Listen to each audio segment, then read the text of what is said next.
Breaking news చూస్తున్నాం. Adelaide వేదికగా భారత్ లో జరిగిన రెండో వన్డేలో 2 వికెట్ల తేడాతో ఆస్ట్రేలియా విజయం సాధించింది. 46.2 ఓవర్లకు 8 వికెట్లు కోల్పోయిన ఆస్ట్రేలియా 265 పరుగులు చేసి ఘన విజయం సాధించింది. మాథ్యూ షార్ట్స్ 74 పరుగులు, కూపర్ కొనోలీ 61, మిచెల్ ఓవెన్ 36 పరుగులు చేసి గెలుపులో కీలక పాత్ర పోషించారు. ఇక భారత్ బౌలర్లలో హర్షిత్ రాణా, వాషింగ్టన్ సుందర్, హర్షదీప్ సింగ్ తలో 2 వికెట్లు తీశారు. 3 వన్డేల సిరీస్ లో ఒక మ్యాచ్ మిగిలి ఉండగానే భారత్ సిరీస్ కోల్పోయింది. ఇక చివరి మ్యాచ్ అక్టోబర్ 25న జరగనుంది.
అడిలైడ్ వేదికగా భారత్తో జరిగిన రెండో వన్డేలో 2 వికెట్ల తేడాతో ఆస్ట్రేలియా విజయం సాధించింది. 46.2 ఓవర్లకు 8 వికెట్లు కోల్పోయిన ఆస్ట్రేలియా 265 పరుగులు చేసి ఘన విజయం సాధించింది.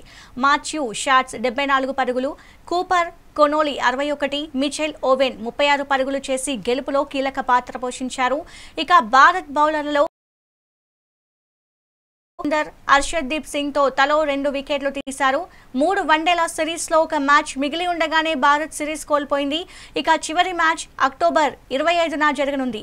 ఇక ఇదే అంశానికి సంబంధించి మరింత సమాచారం మా డెస్క్ నుంచి చిన్నబాబు అందిస్తారు. చిన్నబాబు చెప్పండి, ఇక ఇంకో మ్యాచ్ ఉండగానే భారత్ అయితే సిరీస్ అయితే కోల్పోయినట్లు తెలుస్తోంది. దీనికి సంబంధించి అప్డేట్స్ ఏంటి? ఇక అక్టోబర్ 25న జరిగే మ్యాచ్ గురించి ఏం చెప్తారు?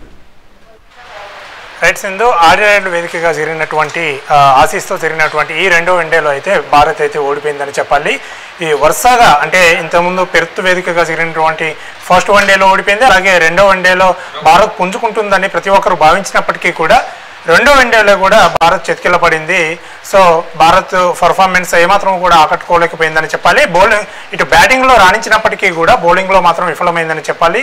సో ఈ తరుణంలోనే భారత్ అయితే రెండో వన్డేలో ఓడిపోయింది. ఈ 3 వన్డేల సిరీస్లో భాగంగా ఆడినటువంటి 2 వన్డేల్లో మ్యాచ్ ఓడిపోయింది. ఉండగానే అటు ఆసీస్ అయితే కైవసం చేసుకున్నట్టు తెలుస్తుంది. అయితే ఈ నెల 25న 3వ మ్యాచ్ చివరి మ్యాచ్ ఉంటుంది. వన్డే కేవలం పరువు కోసం మాత్రమే ఇండియా ఆడవలసి ఉంటుంది. సో ఆ 3వ మ్యాచ్లో ఎలాగైనా గెలవాలి, పరువు కాపాడుకోవాలి అంటే తప్పకుండా గెలవాల్సిందే.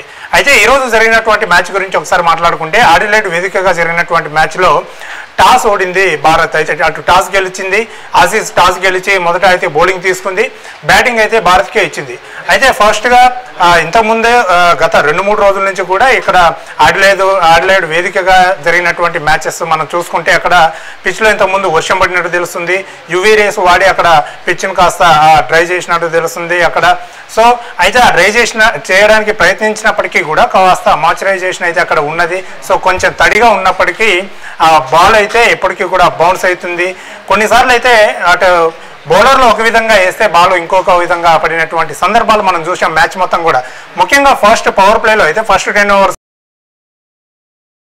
ఎదుర్కోవడానికి అయితే చాలా ఇబ్బందులు పడ్డాడు. మెల్లిగా తన ఇన్నింగ్స్ను ప్రారంభించి 73 స్కోర్ చేసి ఆ తర్వాత వెనుదిరిగాడు. అయితే మొత్తానికి హాఫ్ సెంచరీ అయితే పూర్తి చేసుకున్నాడు. ఆ తర్వాత వచ్చినటువంటి అంటే మొదటగా 17 పరుగులకే 2 వికెట్లు కోల్పోయి భారత్ అయితే ఎపికల్లో కష్టాల్లో పడిందని చెప్పాలి. సో ఇటు గిల్ అలాగే ఆ తర్వాత వచ్చినటువంటి విరాట్ కోహ్లీ డక్అవుట్గా వెనుతిరిగాడు. ఇటు ఫస్ట్ మ్యాచ్లో కూడా ఫస్ట్ వన్డేలో కూడా డక్అవుట్ వెనుతిరిగినటువంటి పరిస్థితి మనం చూసాం విరాట్ కోహ్లీ. అలాగే సెకండ్ మ్యాచ్లో రాణిస్తాడని ప్రతి ఒక్కరు భావించినప్పటికీ కూడా సెకండ్ మ్యాచ్లో కూడా ఒక స్కోర్ బోర్డు ఓపెన్ చేయకుండానే విరాట్ కోహ్లీ వెనుతిరగడం అనేది భారత్ బ్యాటింగ్ లైనప్లో అయితే మైనస్ అనే చెప్పాలి. సో ఇటు మొత్తానికి అయితే ఇటు రోహిత్ శర్మ అయితే మరోసారి ఫామ్ లోకి వచ్చాడు. ఆ తర్వాత వచ్చినటువంటి శ్రేయస్ అయ్యర్ కూడా హాఫ్ సెంచరీ పూర్తి చేసుకున్నాడు. కేఎల్ రాహుల్ కూడా 11 రన్స్కే అవుట్ అయ్యి వెనుతిరిగినటువంటి పరిస్థితి చూశాం. అయితే లెఫ్ట్ హ్యాండ్ బ్యాట్స్మెన్ అయినటువంటి అక్షర్ పటేల్ వచ్చి కాస్త ఇటు శ్రేయస్ అయ్యారు. అక్షర్ పటేల్ భాగస్వామ్యంతో ఇన్నింగ్స్ను చక్కదిద్దే ప్రయత్నం చేశారు. అయినప్పటికీ కూడా అది ఏమాత్రం కూడా భారత్ స్కోర్ కార్డ్ని ఆసీస్ ముందు అయితే ఏమాత్రం కూడా కాపాడలేకపోయిందని కట్టుదిట్టమైనటువంటి బౌలింగ్ వేశారు.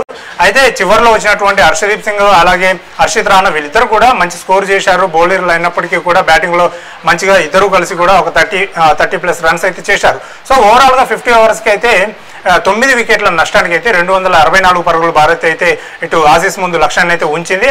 ఆ తర్వాత బరిలోకి దిగినటువంటి ఆసీస్ అయితే ఫస్ట్ నుంచి కూడా మెల్లిగా ఇన్నింగ్స్ ప్రారంభించినప్పటికీ కూడా 8 వికెట్ల నష్టానికి 46.2 ఓవర్లకే అటు చేజింగ్ అయితే చేసినటువంటి పరిస్థితి. అంటే ఇంకొక మ్యాచ్ ఉండగానే 2 మ్యాచ్లు విజయం సాధించి సిరీస్ని అయితే ఆసీస్ అయితే కైవసం చేసుకుందని చెప్పాలి. ముఖ్యంగా ఇక్కడ చూసుకుంటే ఫ్లాస్ చూసుకుంటే మాత్రము బౌలింగ్లో అయితే భారత్ బౌలర్లు అయితే సో ఏ మాత్రము కూడా ఆసీస్ బౌలర్లని ఎదురుదాడి ఆసీస్ బ్యాటర్లను ఎదురుదాడి చేయలేకపోయారని చెప్పాలి.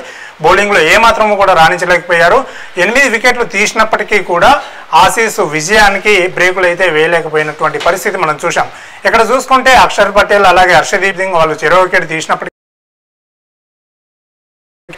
ఇటు వాషింగ్టన్ సుందర్ వీళ్ళు ముగ్గురు కూడా తలా 2 వికెట్లు తీశారు. అయితే బౌలింగ్లోనే కొంచెం మార్పులు చేయవలసి ఉందని చెప్పేసి మొదటి నుంచి కూడా మనం మాట్లాడుకుంటున్నాము. సో ఇక్కడ బౌలింగ్లో కొన్ని మార్పులు చేస్తే తప్పకుండా విజయం అనేది భారత్కి వరించేది అని చెప్పేసి ప్రతి ఒక్కరు కూడా భావిస్తున్నారు. మరి మూడో వన్డే ఈ నెల 25న జరగనుంది. ఈ 3వ వన్డేలో మరి ఎటువంటి మార్పులు చేర్పులతో బరిలోకి దిగుతారు ఏంటి అనేది మాత్రము తెలియాల్సి ఉంది. సో ఇప్పటికైతే ఈ 3 వన్డేల సిరీస్లో భాగంగా అయితే సిరీస్ని అయితే కోల్పోయింది ఇప్పటికే. మరి ఆ తర్వాత జరిగే T20లోనైనా భారత్ మరి తిరిగి పుంజుకుంటుందా, T20 సిరీస్నైనా కైవసం చేసుకుంటుందా అనేది మాత్రం వేచి చూడాల్సింది. Thank you Chinnababu.